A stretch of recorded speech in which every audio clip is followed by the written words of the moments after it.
wedding prep?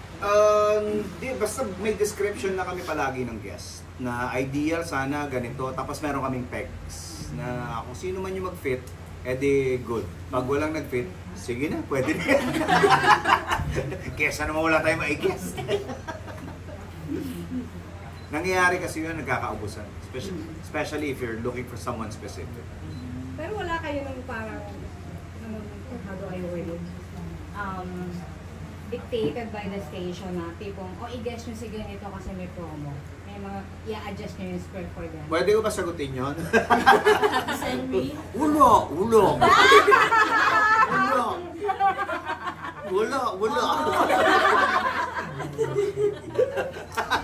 Bitoy! Meron din naman like, which is always welcome for me. Kasi madalas may mga galing ng kabilang network na lipat. Pagka tinanong mo naman sila, saan mo gusto mag-guest? Sa Bubblegum at saka sa Pipito. So parang, So, ayun, we make it a point na may guest sila sa akin. So, ito na ba? Script. Minsan, kinakailangan ganon. We make a special script na talagang naka-tailor para dun sa mga guests na padating. Extra day, extra. Joke. Wala, alam mo kami dito. Pero actually, ang dami nagpapag-guest talaga. Oo. Ang dami yung nakikita namin, kunyari guesting sa ganito, tapos sabihin sa amin, uy, sabihin naman, mag-guest kami sa Pilipinas. Last time, di ba si Donald Trump nag-request? Nag-request.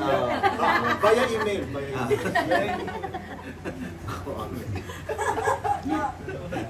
So, kailangan may lesson to every episode? Ideally, meron sana. Minsan nawawala yung words of wisdom sa dulo kasi it's being replaced by a very heartfelt na scene o kaya merong performance ng kantahan, ganyan. So, doon naiiba minsan. Pero meron kasi talaga we make it a point na may matututunan ng audience natin every time makakapanood. Ang isang episode, isang day lang, full day taping? Yes, technically.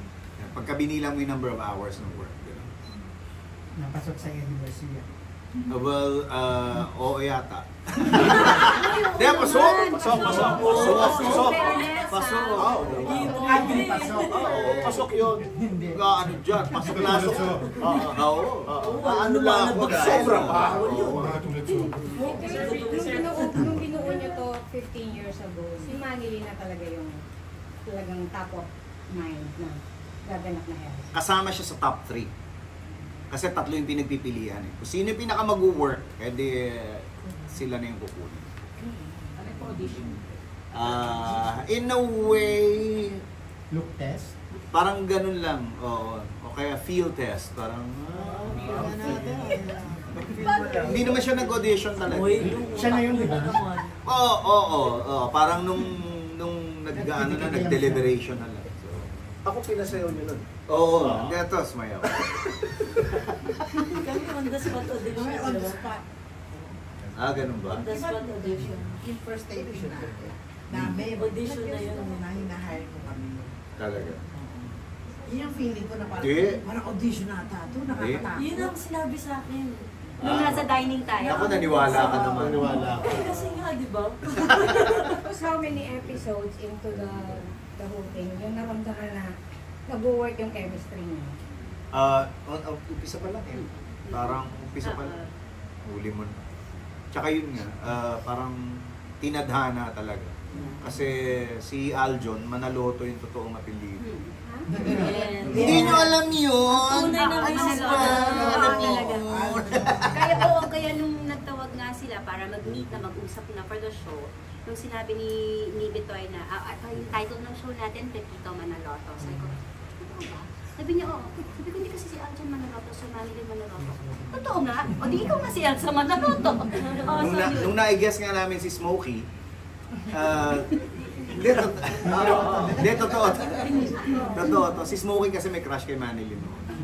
Tapos sinabi na, balang araw magiging Manaloto ka. Nangyari naman. Hindi lang asawa ni Smokey. So, hanggang ngayon, actually, kapag kunyari may mga dokumentong kailangan, may interviewhan somewhere, pag tinatanong full name po, please, magsusulat yung mga ate, mga kuya, di ba? Full name, Madeline Reynas Manalo. Hindi nga po. Hindi nga po. Oo. So, yun.